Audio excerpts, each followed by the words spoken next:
যে মানুষটা তার মৃত্যুর সময় জেনে গেছে তাকে আপনি খুশি করার চেষ্টা করছেন।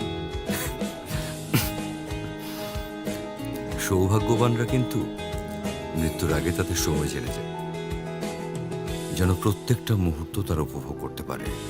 আপনি তো সৌভাগ্যবান, আপনার কাছে প্রতিটা সময় এখন গুরুত্বপূর্ণ। অনেকে তো সে সৌভাগ্যই হয় না।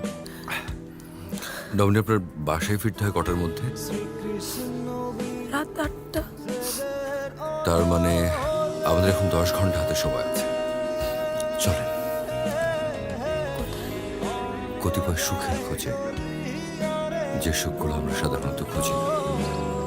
আমার নৌকায় চড়তে ইচ্ছে হচ্ছিল, আপনি কিভাবে বুঝলেন? আমি মানুষের মন পড়তে পারি। সত্যি? আরে না, কমন সেন্স। আমরা মানুষরা থাকি ডানায়। আচ্ছা।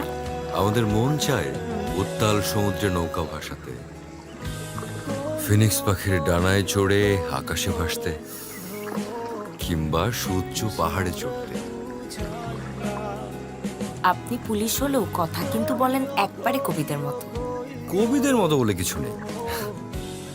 যে শব্দ জীবনের মানে তৈরি করে সেটাই কবিতা, আর যিনি সেই শব্দ সুন্দর করে গুছিয়ে লেখেন তিনি কবি।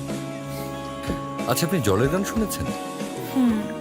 ওদেরকে আমার বেশ ভালো লাগে। আরে ওই জলের গান না, আপনি এক কাজ করুন, একটু এগিয়ে আসুন, এগিয়ে এসে বসে চোখ বন্ধ করে কান পেতে শুয়ে পড়ুন।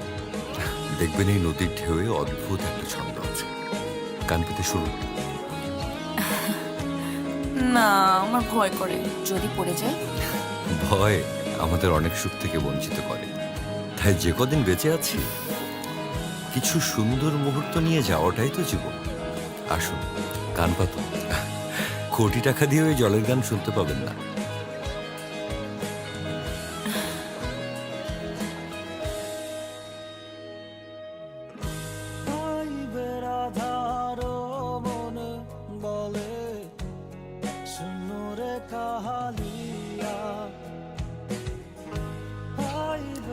আপনার না সিগারেট খাওয়া নিষেধ?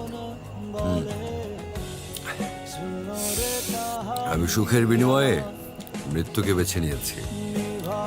ভাবছি যাকে ছেড়ে দেব, সন্ন্যাস জীবন দেব, এ শহর ও শহর ঘুরে বেড়াবো, আর জীবনকে দেব কতিপয় সুখের খোঁজ। নবনী,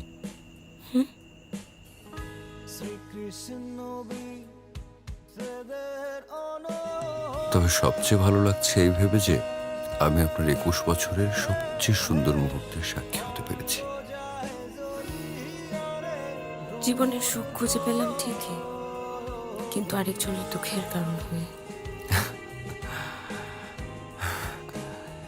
কাউকে অপার সুখী করে অন্যকে অগাধ দুঃখ দেবে বলেই জীবন কঠিন, তবে উপভোগ্য। আজকে সারাদিন আপনার দুঃখের দিন ছিল, এখন আপনার সুখের সময়। আপনার সুখটা আপনার কাছেই থাক, আর দুঃখটা না হয় আমার হয়েই থাকুক। কৃষ্ণ রে বুঝাইয়া